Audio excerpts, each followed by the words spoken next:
राहुल गांधी से गला मिल लिया तो ये कह रहे ने भाई ये तो उनका आपस का कुछ खिचड़ी। अच्छा ये खिचड़ी था कि भिदोरी जो है गाली देगा इस तरीके से। ये गाली तो सिर्फ एक एमपी के खिलाफ नहीं दिया, उसने तो पूरे समुदाय के खिलाफ गाली दिया है।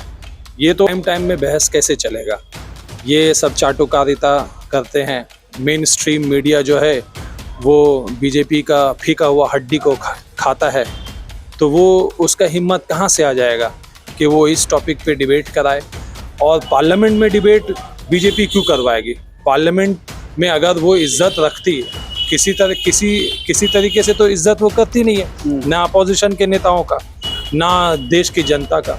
वो तो समझते हैं कि सब मूर्ख हैं, सब वो राम का नाम ले लेते हैं, धर्म का नाम ले लेते हैं, मंदिर मस्जिद करने लगते हैं, उनको वोट मिल जाता है। खुद बीजेपी के नज़र में वो जनता को मूर्ख समझते हैं, तो इसलिए कोई मीनिंगफुल डिबेट नहीं होता है। और इस चर्चे पे डिबेट क्या, इस चर्चे पे एक्शन होना चाहिए, उसको सस्पेंड करना चाहिए। कुछ सस्पेंशन नहीं हुआ।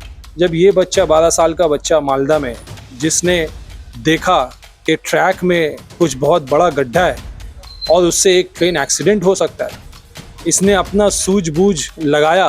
वो बच्चा लाल कलर का कपड़ा पहना हुआ था, टी शर्ट पहना हुआ था, उसने अपना कपड़ा टी शर्ट उतार करके हाथ से यूँ फैलाना इशारा किया ट्रेन ड्राइवर की तरफ। ट्रेन ने अपना गाड़ी रोक दिया, ट्रेन का ड्राइवर उतर के आया, उसने इंस्पेक्शन किया गड्ढा को, फिर उसने बच्चा को थैंक यू भी कहा, धन्यवाद भी दिया। तो ये जो है, ये भारत की जनता है, इनमें कोई भेदभाव नहीं है। भेदभाव पैदा किया जाता है इन जैसे कुछ नेताओं के द्वारा, और अब तो पार्लियामेंट के अंदर भेदभाव किया जा रहा, पार्लियामेंट के अंदर से नफरत फैलाया जा रहा। और हमारे देश के प्रधानमंत्री को कुछ फर्क नहीं पड़ता, पार्लियामेंट के स्पीकर को कुछ फर्क नहीं पड़ता। बीजेपी जो खुद को नेशनल पार्टी कहती है, उसके प्रेसिडेंट कोई एक्शन नहीं है, मजाल नहीं कि कुछ एक्शन ले ले, क्योंकि चाहे वो स्पीकर हो चाहे वो पार्टी प्रेसिडेंट हो, ऑर्डर्स तो एक ही घर से आता है, वो है प्रधानमंत्री। अब जब तक कि वहाँ से ऑर्डर्स नहीं आएंगे, ये इन मामलों में कुछ नहीं करेंगे। अच्छा, पार्लियामेंट सेशन के दूसरे ही दिन देखा ये गया कि एक बीजेपी एमपी ने, रमेश भिदोरी ने बीएसपी के सांसद दानिश अली को आपत्तिजनक बातों से उन्होंने रशीद कर दिया, उन्हें गाली दी और अलग अलग अल्फाज से नवाजा। किस तरह देखते हैं तौसीफ भाई इस बात को? देखिए, ये खुलेआम हेट स्पीच देना, नफरत फैलाना, एक कम्युनिटी के खिलाफ मुस्लिम कम्युनिटी को टारगेट करना, और ये कहीं और सड़क में तो होता ही था, एमपीज के द्वारा, मिनिस्टर के द्वारा ये होता ही था, लेकिन अब ये पार्लियामेंट के अंदर भी हो रहा है। तो ये बहुत ही नॉर्मल कर दिया गया है, बहुत ही नॉर्मलाइज हो चुका है कि गाली दो, कुछ भी बोल दो मुसलमानों के खिलाफ, और ये ऐसा करने से आपको इनाम मिलेगा। शायद यही सोच करके भिदोरी ने ऐसा किया है। और बहुत अफसोसनाक बात यह है कि जब भिदोरी इस तरह की बात कह रहा था, वो किसके खिलाफ कह रहा था? एक तो पूरे समुदाय कम्युनिटी के खिलाफ कह रहा था, और सामने कौन खड़ा था? उसका फेलो पार्लियामेंटेरियन खड़ा था जी। और जो और फेलो पार्लियामेंटेरियन है वो हंस रहे थे। रविशंकर प्रसाद हंस रहा था, हर्षवर्धन हंस रहा था। तो ये बहुत सॉरी स्टेट ऑफ अफेयर्स है, बहुत लो है, ये एक पार्लियामेंट का नया लो है। इस घटना को हुए 2-3 दिन हो गए, लेकिन अभी तक कोई एक्शन नहीं लिया गया है। इसको कैसे देखते हैं? एक्शन नहीं लिया गया है क्योंकि मोटा भाई का ऑर्डर नहीं आया है, ये साफ जाहिर है। अगर मोटा भाई बोलेगा तो फिर इस पे एक्शन होगा। अच्छा, अखिलेश यादव ने कहा कि ये पहले नेता थोड़ी हैं भाजपा के जिन्होंने इस तरह की बातें की हैं। हाँ, सही कहा है। साक्षी महाराज है, वो प्रज्ञा ठाकुर है, और आपका वो बिहार से नवादा से एमपी है, वो है, भरे पड़े हैं बीजेपी के नेता जो इस तरह के अपशब्द कहना, हेट स्पीच देना, कम्युनिटी को टारगेट करना, ये कहना कि तुम पाकिस्तान चले जाओ, तुम आतंकवादी हो, तुम कटवा हो, गाली देना, गंदी गंदी गाली देना, ये तो कोई नया नहीं है। ये बात सही कहा है अखिलेश यादव ने कि ये उनका कल्चर है, और खुद प्रधानमंत्री इस कल्चर को लीड करते हैं। जब प्रधानमंत्री बंगाल में आए थे तो उन्होंने ममता बनर्जी को कहा था ओ दीदी ऐसा करके चैलेंज किया था, एक आवाज भद्दे तरीके से इस तरह का बात बोला था। अब यही उनका कल्चर है। प्रधानमंत्री तो 50 करोड़ की गर्लफ्रेंड कह देते हैं शशि थरूर के वाइफ को, जो आज जिनका आज देहांत हो गया, जो डिसीज है।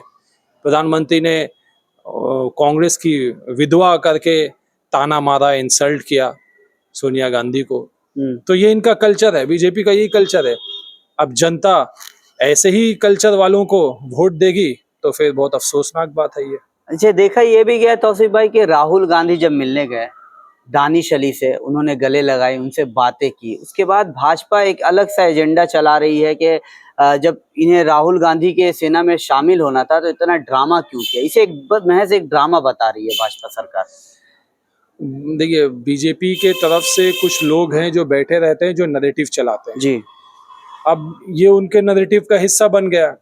जिस बात पे बीजेपी का स्टेटमेंट आना चाहिए, इस कमेंट को लेकर के सबसे पहले तो कॉन्डेमनेशन आना चाहिए प्रधानमंत्री के तरफ से, कहीं गलत बोला गया। प्रधानमंत्री के बीजेपी के जो पार्टी प्रेसिडेंट है नड्डा साहब, उनको तो विरोधी को सस्पेंड करना चाहिए। ओम बिरला जो स्पीकर है, उनको जो इनके खिलाफ मोशन लाना चाहिए, उनको सस्पेंड करना चाहिए पार्लियामेंट में प्रोसीडिंग, जब तक कि उनका कमिटी फैसला ना दे। लेकिन कुछ नहीं हुआ, उल्टा चोर कोतवाल को डांटे। ये वही चल रहा है यहाँ पे। जो अगर राहुल गांधी से गला मिल लिया तो ये कह रहे ने भाई ये तो उनका आपस का कुछ खिचड़ी। अच्छा, ये खिचड़ी था कि विरोधी जो है गाली देगा इस तरीके से। ये गाली तो सिर्फ एक एमपी के खिलाफ नहीं दिया, उसने तो पूरे समुदाय के खिलाफ गाली दिया है। ये वो मामला नहीं है जहाँ पे तृणमूल के सांसद महुआ मोइत्रा ने हरामी कहा था इसी विरोधी को। ये वो मैटर नहीं है, वो हरामी कहा उसने, और वो अनपार्लियामेंट्री लैंग्वेज है, वो एक्सपंज हो गया। लेकिन भिदोरी ने जो कहा है, ये पूरे कम्युनिटी को गाली दिया है और ये हेट स्पीच के कैटेगरी में आता है। इसके खिलाफ कार्रवाई होना चाहिए। सेलेक्ट कमिटी पार्लियामेंट में जो कमिटी है वो उसके खिलाफ एक्शन ले और इसको रिकमेंड करे कि इसके खिलाफ क्रिमिनल केस भी होनी चाहिए। अच्छा, डिबेट ये भी देखा गया कि मीडिया, मेन स्ट्रीम जो हमारी मीडिया है, उसने डिबेट के बजाय बस खाना पूरी की है इस मामले को लेकर। जबकि अगर ये विपक्ष के कोई नेता अगर इस तरह के शब्दों का इस्तेमाल करते तो एक लंबा डिबेट चलता, प्राइम टाइम में इस बहस को जो है चलाया जाता। देखिए, प्राइम टाइम में बहस कैसे चलेगा? ये सब चाटुकारिता करते हैं। मेन स्ट्रीम मीडिया जो है वो बीजेपी का फीका हुआ हड्डी को खाता है, तो वो उसका हिम्मत कहाँ से आ जाएगा कि वो इस टॉपिक पे डिबेट कराए। और पार्लियामेंट में डिबेट बीजेपी क्यों करवाएगी? पार्लियामेंट में अगर वो इज्जत रखती किसी तरीके से, तो इज्जत वो करती नहीं है, ना अपोजिशन के नेताओं का, ना देश की जनता का। वो तो समझते हैं कि सब मूर्ख हैं, सब वो राम का नाम ले लेते हैं, धर्म का नाम ले लेते हैं, मंदिर मस्जिद करने लगते हैं, उनको वोट मिल जाता है। खुद बीजेपी के नजर में वो जनता को मूर्ख समझते हैं। तो इसलिए कोई मीनिंगफुल डिबेट नहीं होता है। और इस चर्चे पे डिबेट क्या, इस चर्चे पे एक्शन होना चाहिए, उसको सस्पेंड करना चाहिए। कुछ सस्पेंशन नहीं हुआ। एक तरफ जहां देखा जा रहा है कि मुसलमानों को कटवा, आतंकवाद, उग्रवाद, इस तरह के शब्दों से मतलब इस्तेमाल किया जा रहा है, इस तरह के शब्द मुसलमानों के लिए इस्तेमाल किया। दूसरी तरफ पश्चिम बंगाल के मालदा डिस्ट्रिक्ट में एक हादसा पेश आता है। मुरसलीन शेख नाम का एक 12 साल का बच्चा एक ट्रेन हादसे को रोक देता है। कैसे देखते हैं इन दोनों चीजों को? ये इससे यही समझ में आता है कि ये जो बीजेपी के नेता हैं, इनको सच्चाई मालूम नहीं है, या अगर सच्चाई जानते हैं तो ये अपना एक नैरेटिव चलाना चाहते हैं, नफरत वाला नैरेटिव। बहुत ही अफसोसनाक बात है कि आज नफरत के नाम पे जितना जल्दी से वोट मिल जाता है बीजेपी को, वो उसी पॉलिसी को लेकर चलते हैं। जब ये बच्चा 12 साल का बच्चा मालदा में, जिसने देखा कि ट्रैक में कुछ बहुत बड़ा गड्ढा है और उससे एक ट्रेन एक्सीडेंट हो सकता है, इसने अपना सूझबूझ लगाया। वो बच्चा लाल कलर का कपड़ा पहना हुआ था, टी शर्ट पहना हुआ था, उसने अपना कपड़ा टी शर्ट उतार करके हाथ से यूं फहराना इशारा किया ट्रेन ड्राइवर की तरफ। ट्रेन ने अपना गाड़ी रोक दिया, ट्रेन का ड्राइवर उतर के आया, उसने इंस्पेक्शन किया गड्ढा को, फिर उसने बच्चा को थैंक यू भी कहा, धन्यवाद भी दिया। तो ये जो ये भारत की जनता है, इनमें कोई भेदभाव नहीं है। भेदभाव पैदा किया जाता है इन जैसे कुछ नेताओं के द्वारा, और अब तो पार्लियामेंट के अंदर भेदभाव किया जा रहा, पार्लियामेंट के अंदर से नफरत फैलाया जा रहा, और हमारे देश के प्रधानमंत्री को कुछ फर्क नहीं पड़ता, पार्लियामेंट के स्पीकर को कुछ फर्क नहीं पड़ता, बीजेपी जो खुद को नेशनल पार्टी कहती है उसके प्रेसिडेंट कोई एक्शन नहीं है, मजाल नहीं कि कुछ एक्शन ले ले, क्योंकि चाहे वो स्पीकर हो चाहे वो पार्टी प्रेसिडेंट हो, ऑर्डर्स तो एक ही घर से आता है, वो है प्रधानमंत्री। अब जब तक के वहां से ऑर्डर्स नहीं आएंगे ये इन मामलों में कुछ नहीं करेंगे। अच्छा, क्यों प्रधानमंत्री चुप है इस मामले में?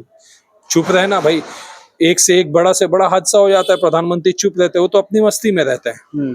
उनको आप कभी देखें कि उनको किसी भी तरह का कोई परेशानी उनके चेहरे पे नहीं देखेंगे, वो हमेशा हंसता खिलखिलाता हुआ वो तो एंजॉय कर रहे हैं, सेलिब्रिटी लाइफ एंजॉय कर रहे हैं। वैसे भी उनका उम्र हो गया है, अब उनको जाने का टाइम आ गया है, तो अपना एंजॉय कर ले आखिरी दिन में। एक आखिरी सवाल ये करूंगा कि नए संसद का उद्घाटन हुआ, दूसरा दिन था, अमृतकाल कहा जा रहा है, हम अमृतकाल में जी रहे हैं, क्या यही सब अमृतकाल में होने वाला है आगे?